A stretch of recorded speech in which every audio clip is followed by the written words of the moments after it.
Hello guys, so sa video na ito, pag-uusapan natin kung ano nga ba ang nangyari sa Facebook ni Ma'am Inday Codapia. So shout out po sa iyo, Ma'am.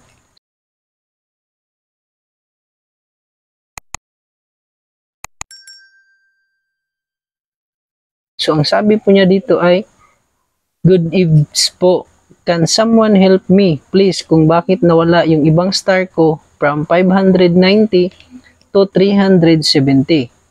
Sobrang nakakalungkot lang po and I didn't expect this. Parang bula lang yung pinaghirapan ko without any reason. I need someone advice or knowledge from someone po kung bakit imbis na lumaki yung earnings ay nabawasan." So ito po yun, ma'am, i-explain po ko sa iyo. So ang nakalagay po dito ay mayroon daw siyang 590 na kung saan ito ay star at ito ay yung binibigay ng ibang content creator. So yung 590 po ni ma'am ay naging 370. So ganito po yun.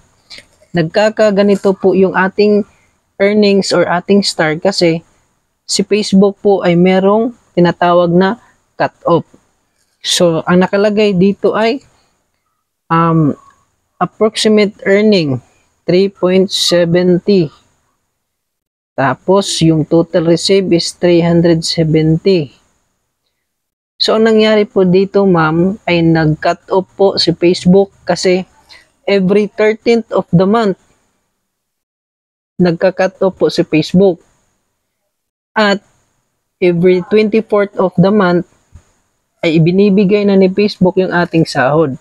So ang nangyari po sa 590 nyo po, ma'am, ay naabutan kayo ng cut-off. Kaya yung natira na lang ay 370. So wag po kayong mag-aalala, ma'am, kung saan po napunta yung ating ibang stars. Kasi sinesend na po ni Meta sa ating mga account sa email yung ating sasahurin sa loob ng isang buwan.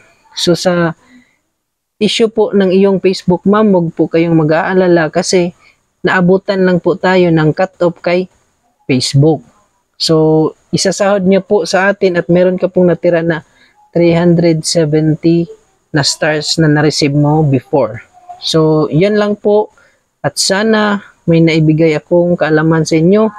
At sana suportahan nyo ako sa aking Facebook page at YouTube channel. Maraming salamat po.